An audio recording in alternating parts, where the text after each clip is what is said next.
नमस्कार, धक्कड़ है हरियाणा में आपका हार्दिक स्वागत है, अभिनंदन है। सेक्टर 13 के सीनियर सिटीजन क्लब में सामान्य अस्पताल के द्वारा एक जागरूकता कैंप का आयोजन किया गया, जिसमें मेंटल हेल्थ के बारे में जानकारी दी गई। एक ही विचार का बार बार मन में चलना, नकारात्मक विचार का बार बार मन में चलना, डिप्रेशन वगैरह बहुत कॉमन है ये सारी चीजें। मोस्टली एंग्जाइटी, घबराहट, बेचैनी, नींद ना आना और एक ही विचार का बार बार मन में ये, लेकिन हम इनको लाइट ले लेते हैं, सीरियसली कोई नहीं लेता।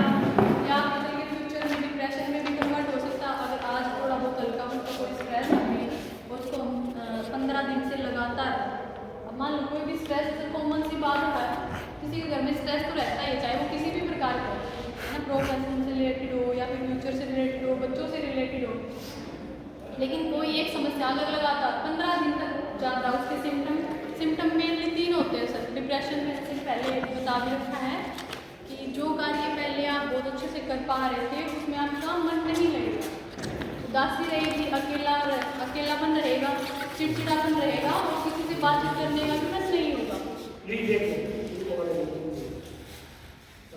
तो डिप्रेशन की साइड जाने के बहुत ज़्यादा चांस है। डिप्रेशन भी 3 तरह का होता है सर हमारा, माइल्ड, मॉडरेट और सीवियर। माइल्ड में जो मैंने बताए, जैसे कि चिड़चिड़ापन रहना, उदासी रहना 15 दिन से ज़्यादा, है ना, नींद जो पहले बहुत अच्छे से आती थी लेकिन कुछ टाइम से नोट कर रहे 15 दिन से वो भी नहीं आ रहा, पहले जो कार्य बहुत अच्छे से कर पा रहे थे वो भी नहीं कर पा रहे हैं। मॉडरेट में होगा कि रात को नींद भी पहले आप मान लो 4-5 घंटे सो पा रहे थे, लेकिन मॉडरेट वाली सिचुएशन में सो भी नहीं पा रहे। सीवियर वाली में सुसाइडल थॉट्स आएंगे कि इससे अच्छा है कि मैं कहीं पे हैंगिंग कर लूँ, पॉइजन वगैरह ले लूँ, है ना, इस तरह के विचार मन में आए। कई बार तो अगर ये सीवियर लेवल पर चला जाता तो अटैम्प्ट भी कर लेते हैं।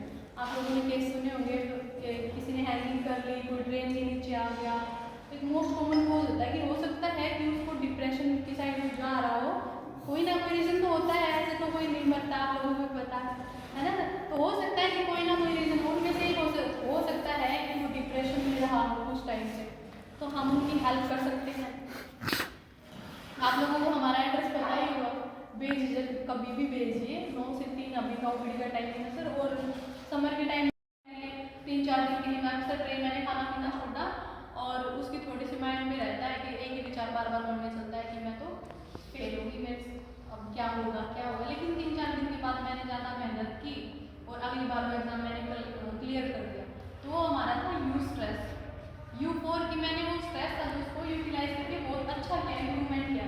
अब दूसरा है डिस्ट्रेस, जैसे कि डिमोटिवेट हो जाते हैं, अब मैं एग्जाम में फेल होगी तो मैं सोचूंगी कुछ नहीं होना है मेरा, है ना, कि अगली बार भी इतने अच्छे से मैंने पढ़ाई की थी, अपने अच्छे से पूरी प्रिपरेशन की थी, सिलेबस कवर किया था, फिर भी कुछ नहीं हुआ, आगे भी कुछ नहीं होना, इससे अच्छा मैं पढ़ाई को छोड़ दी। मोस्ट ऑफ बच्चों में देखने को मिलता है। और आप कभी अपने बच्चों को इस चीज़ को लेकर थोड़ा सा ध्यान दीजिए कि बच्चे डिस्ट्रेस की तरफ ना जाकर यू स्ट्रेस की तरफ जा रहे हैं।